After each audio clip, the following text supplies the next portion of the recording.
तो आगे की कथा शुरू करते हैं। जैसे हमने कथा हम आई थी, भोला की कथा आई थी। तो भोला में आपने देखा कि पंडित जी ने जब बोला था एकादशी का व्रत है, तो भोला क्या कहने लगे कि पंडित जी मैं तो बिना खाए तो जीवित ही नहीं रह सकता।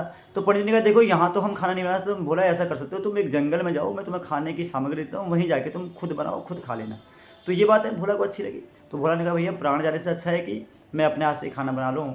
तो भोला को पंडित जी ने 1 किलो आटा, दाल, चावल, सब्जी सब दिया और ये भोला चला गया। भोला एक लेकिन पंडित जी ने बोला देख भोला, क्या करना है, तो खाना तो खा ले, लेकिन खाना खाने से पहले भगवान जी को भोग जरूर लगा देना, यानी कि भगवान जी को पहले खिलाना फिर तो खाना। तो इसके दिमाग में ये बात आ गई कि मुझे खाना बनाने के बाद भगवान जी को खिलाना है और फिर मैं खाऊंगा।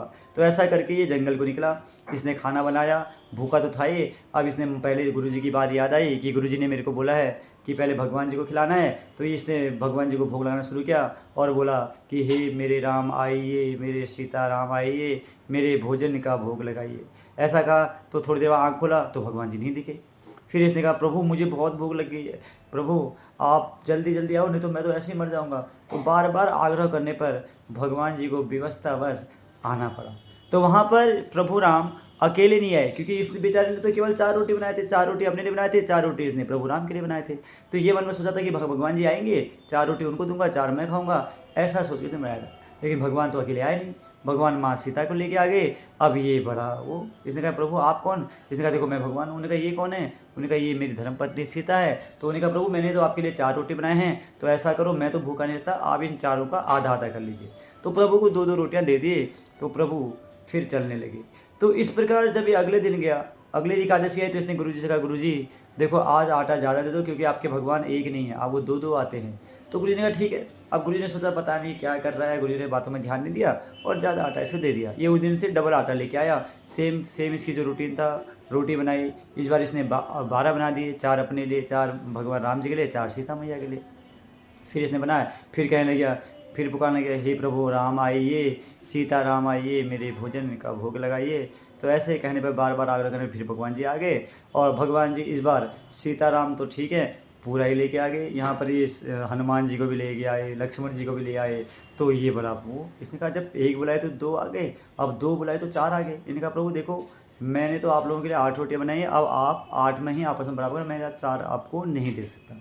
तो ये करके भक्त की बड़ी संवेदना देखते हुए भगवान प्रसन्न हुए और उन्होंने कहा जैसे आपकी आज्ञा करके, तो इन 8 रोटियों को सभी लोगों ने आपस में बांट लिया। तो अब ये चला गया घर को चला गया। फिर गुरु जी इस बार तो और ज़्यादा देना, क्योंकि प्रभु तो चालाक हैं। पिछली बार 1 कहा था 2 आए थे, अब की बार 2 कहा तो 4 आ गए। लेकिन उन्होंने कहा प्रभु इनका कोई भरोसा नहीं, अगली बार मैं फिर भूखा रह गया आज, तो अगली बार मुझे 5-10 किलो आटा देना। अब गुरु जी को शक हो गया कि ये भोला कहीं बेच तो नहीं रहा है या कुछ और चीज़ तो नहीं कर रहा है, तो मुझे देखना चाहिए। तो गुरुजी पीछे पीछे चल दिए, इसको दे दिया इसका सामान, इसने 5-10 किलो मांगा था तो सब दे दिया। तो इसने आज क्या करा, आज ये बड़ा चालाकी करने लगा।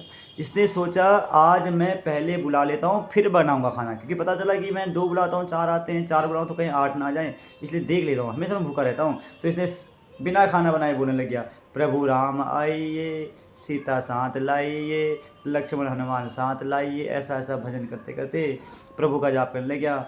और जैसे ही पूरा प्रभु का परिवार आया, तो प्रभु का परिवार जैसे आया तो इसने खाना तो बनाया नहीं। प्रभु ने बोला मेरा खाना कहाँ है? तो इसने कहा प्रभु मैंने तो आज खाना इसलिए नहीं बनाया क्योंकि आप रोज़ मैं भूखा रह जाता हूँ, इसलिए आज खाना आप बनाओ। तो फिर इस प्रकार के भक्त की बातें सुनकर भगवान भी बड़े हृदय से उस भक्त के लिए सीता माँ ने खाना बनाने लगे। लक्ष्मण जी और हनुमान जी सब लकड़ी लेने लगे। सब लोगों ने अपना अपना काम करके खाना तैयार किया और प्रभु जो सीता माँ ने अपना भी खाया और अपने भक्त को खिलाया। जब प्रभु ये बार बार कहता कि राम भगवान भगवान, तो गुरु ने कहा भगवान कहाँ हैं?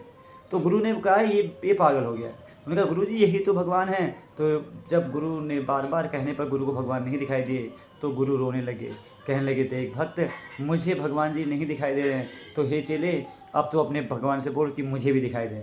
तो गुरु के बारे में सुनकर भोला कहने लगे हे प्रभु आप मेरे गुरु को भी दिखाई दो। तो भगवान ने कहा देखो आपकी भक्ति से प्रसन्न हो, मैं गुरु को नहीं दिखा दूंगा। तो उन्हें बार बार प्रयत्न करने में भगवान जी मान गए और भगवान जी की कृपा ऐसी हुई कि गुरु के माध्यम, एक चेले के माध्यम से गुरु को भगवान जी का दर्शन हो गए। तो इस कहानी का सार ये है कि ज़रूरी नहीं कि हम भगवान पाने के लिए बहुत बड़े ज्ञानी हो, बहुत बड़े ज्ञाता हो, बहुत बड़े मंत्रों का उच्चारण करने वाले हों, बस भगवान जी को अगर पाना है तो एक सरल स्वभाव होना चाहिए, श्रद्धा होनी चाहिए, विनम्रता होनी चाहिए और विश्वास होना चाहिए। ओम नमः शिवाय।